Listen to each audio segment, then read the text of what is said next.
Bien, estamos en contacto con Nancy Arellano, presidenta de Beneactiva, aquí en RCR. Muy buenas tardes. Muy buenas tardes, Lizardo, ¿cómo está? Sí, Muchas gracias por la oportunidad. no, al contrario, las gracias a usted.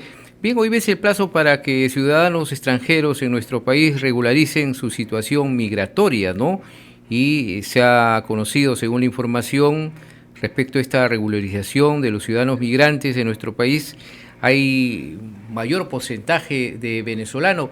¿Qué nos puede detallar al respecto de cómo se está llevando a cabo y cuál es la situación a esta hora sobre cómo se está regularizando esta situación? Mira, las cifras que tenemos hasta este momento, Lizardo, tienen que ver con más de 205.000 personas que han solicitado su cita ante migraciones.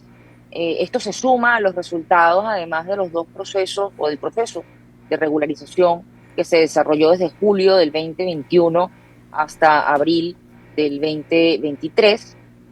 Los últimos 6 meses, 205.000 ya han pedido las citas al cierre de esta mañana y todo el día. De hecho, esta semana tuvimos de hecho horas, unas 7, 8 horas, en las que ya no había citas, y Migraciones habilitó más citas. Es decir, hay una respuesta masiva por parte de los migrantes, de los extranjeros en territorio, para regularizar su situación. Lo que vemos con muy buenos ojos, porque se trata finalmente de lograr cumplir con los estándares establecidos por el Perú como país de acogida, y bueno, de buscar los espacios, insisto, de protección para las personas que por distintas razones han llegado al país. Estamos hablando de que, además de que haya un número importante de venezolanos y venezolanas, hay migrantes de nacionalidad colombiana, ecuatoriana. En el caso de ecuatorianos hemos visto un incremento en los últimos meses también por la propia situación de materia de seguridad del Ecuador. Y así, bueno, finalmente tenemos que tomar, ¿no?, conciencia sobre la, lo que significa, ¿no?, la migración o los flujos mixtos de movilidad humana en la región en este momento, la migración sur-sur, así como la migración sur-norte, que también ha tenido unos incrementos importantes en los últimos años. En el caso del Perú, recientemente acaba de salir una cifra de que el primer semestre cerró con más de 400.000 peruanos que han emigrado y no han retornado. Yo creo que muy responsablemente las autoridades regionalmente tienen que asumir este tema. Esta es una propuesta además que no es nueva, porque hemos visto cómo el año pasado en la Cumbre de las Américas, el presidente Biden, como país anfitrión, Estados Unidos, planteó la Declaración de Los Ángeles para hablar sobre migración, y recientemente todo este tema de la PEP, el Plan de Prosperidad para las Américas, tiene una relación directa con generar condiciones para que las Claro, personas puedan permanecer en sus países de origen. así es. Entonces, aquí el problema con el tema de Venezuela sigue siendo eh, las causas de por qué la gente ha emigrado, como nunca lo había hecho Ujú. en 200 años de historia republicana, y eso me lleva a hablarte incluso de que hay que estar muy al pendiente de lo que está ocurriendo en la Corte Penal Internacional, que hemos tenido sendos días de intento de apelación por parte del Estado venezolano, pero que ha dejado nuevamente de manifiesto cuál es la situación de vulneración de derechos humanos por parte del Estado. Ahora el Y Perú, hasta que eso no se solucione, vamos a tener un problema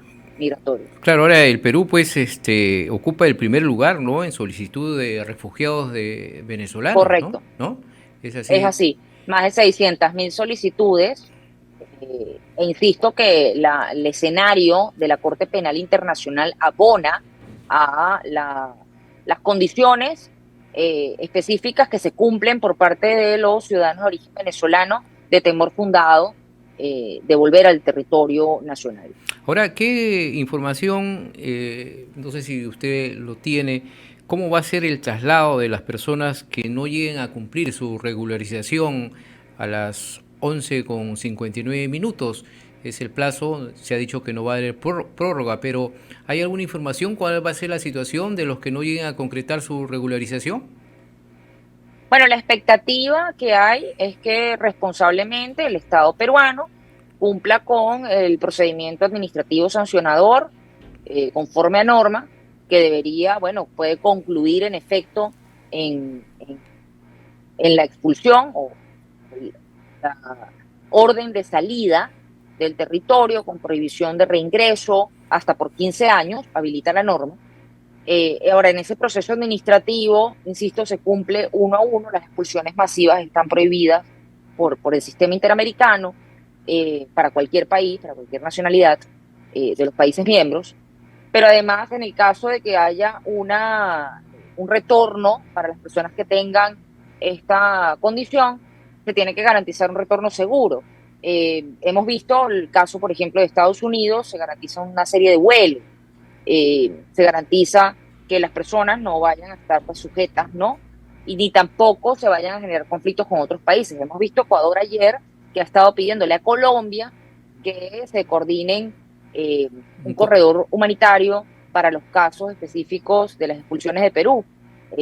Esperamos que las autoridades, insisto, coordinen regionalmente, porque estamos hablando que el abordaje responsable de la migración, en efecto, es un tema hemisférico, no solo desde la perspectiva humana, cuando hablamos de estas personas, sino incluso en términos de seguridad hemisférica. Claro. Incluso en términos de entender que si nosotros dejamos en negro expulsado entre fronteras y favorecemos el tráfico de migrantes, estamos favoreciendo, fortaleciendo las redes criminales transnacionales de trata y tráfico de migrantes, que no son más que las mismas redes, están relacionadas, y eso es información además pública, con el crimen organizado transnacional. Entonces sí, hay que tener mucho cuidado porque intentando arreglar una perspectiva podemos terminar fortaleciendo otra que es aún más perniciosa para la seguridad nacional.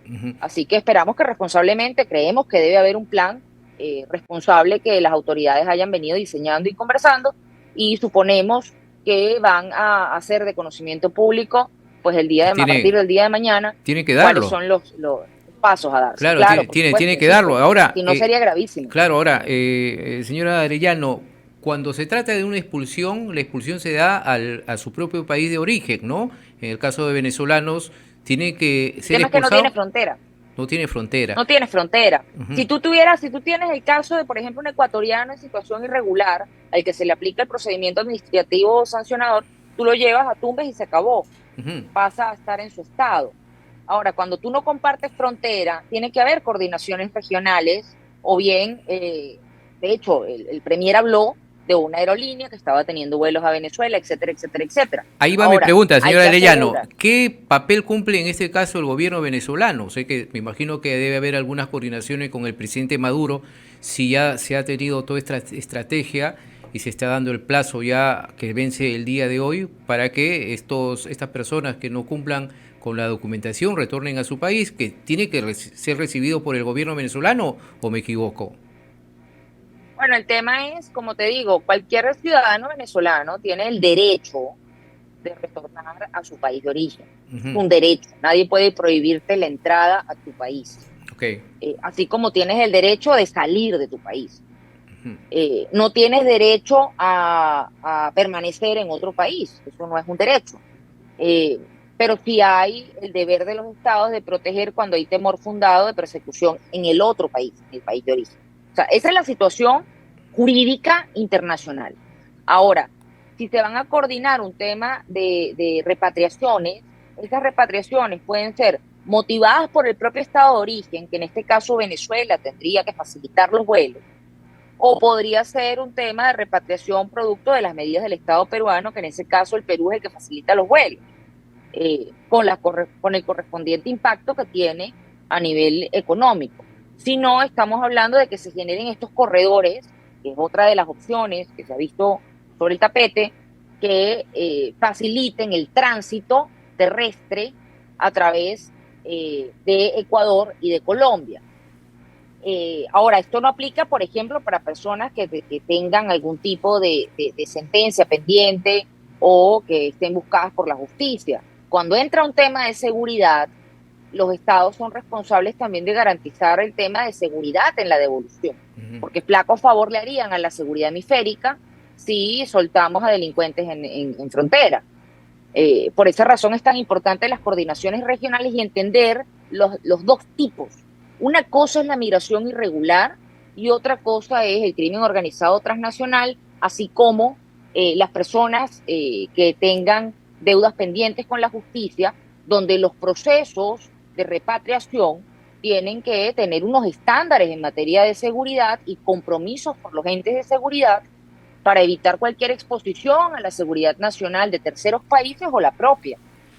Así es. Bien, entonces vamos a estar nosotros atentos a lo que ya después, Igualmente. pasado estas horas que ha dado el gobierno peruano, para ver cuál es el balance que va a dar y cuál va a ser el plan de las personas que no han podido regularizar, tanto venezolanos, colombianos, de otras personas de otros países. Y seguramente vamos a estar dialogando más adelante, señora Nancy Orellano. Muchas gracias por este Claro que contacto. sí. No, gracias a ustedes. Un abrazo.